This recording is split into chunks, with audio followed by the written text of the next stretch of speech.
I wanted to ask you about your, we use the word philanthropist. That's one of the easiest ways to describe you. It's a big word. I think it's just taking the time to appreciate the people that are in the world that don't have it maybe as good as you. Actually, in a lot of ways, you probably have it better than a lot of people that think they have it good.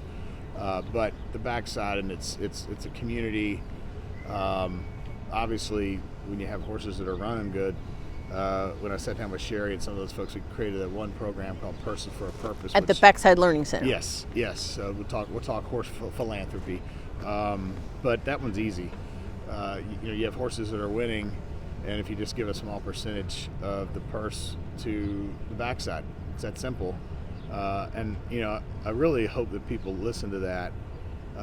If you have horses that are running at Churchill Downs and you're winning, whether you're winning or if you're just winning purses, it's just so easy to think about giving 1%. I almost thought about creating a challenge. If we could just get 150 owners, or 150 horses for that matter, and 1% of those 150, since it's Derby 150, that moves a bigger needle than people realize. And it means a lot, not only the economics, but just the thought that the owners actually think about the backside and are willing to support it. It's instead of just slap people on the back. Well, in horse racing, you're not going to have a bigger platform than you've got right now. So get it started. Oh no! Well, you heard me. That was kind of a challenge, I guess. Let's find 150 horses that are running at Churchill regularly that are winning money, and let's ask those owners to just think about 1%.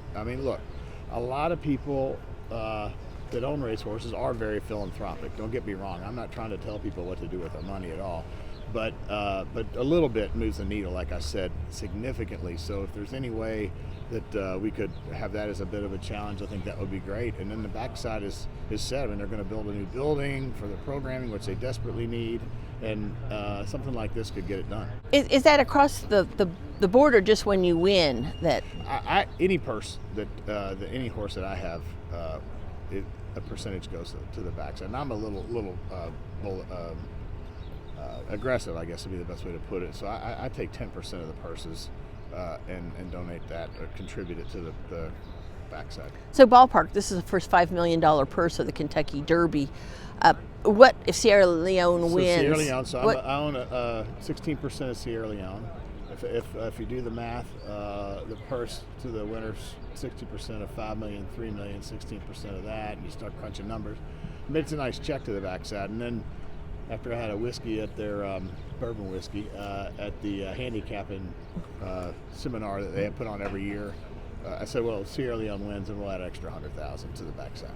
You give to a lot of different things, because I saw you got your name on a program at Clemson, your alma mater, you and your wife's alma mater. Yes, and it's an entrepreneur program called the Launchpad. It's to just support folks that want to come up with good ideas, products, and services from all the colleges at Clemson. And it's not an incubator, it's not an accelerator, it's just kind of an aggregator of entrepreneurship. And to have a place like that, I think universities need that, because at the end of the day, the people that come up with the next great concepts are the ones that make all of our lives better. So, launching pad, rocket ship racing, you're wearing that ball cap. How did you come up with the name rocket ship?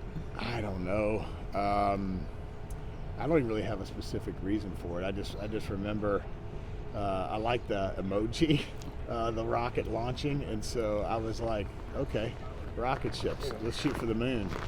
And then rocket ship Launchpad was kind of the way it came about. You were talking about days being slow, I guess. Was that it? Oh yeah. Well, the sunrises are looking a lot different. That's the first thing I said. And I've done a pretty good job of containing the excitement. But right now, I think the cork has popped out of the champagne bottle, and the champagne's flowing, and it's just not going to stop until the Derby. Don't expect me to get a whole lot done. And if I'm daydreaming, it's probably because I'm thinking a lot about it.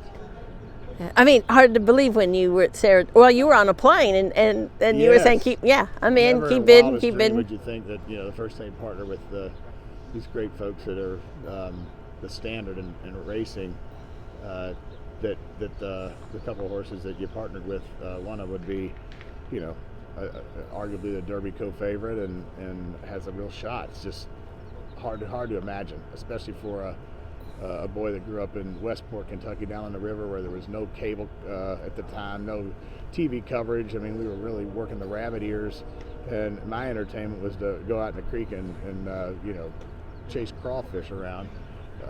And then as I grew up and I got around some of the horse racing, and it just got in my blood. I mean, it's just beyond exciting, everything about it.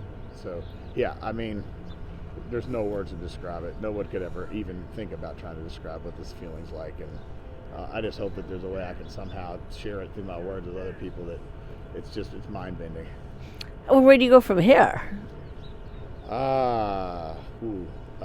Well, this week will be slow, and then next week will be wild. People will start coming in, some friends and family, and some business associates, and just hold on, and enjoy the ride.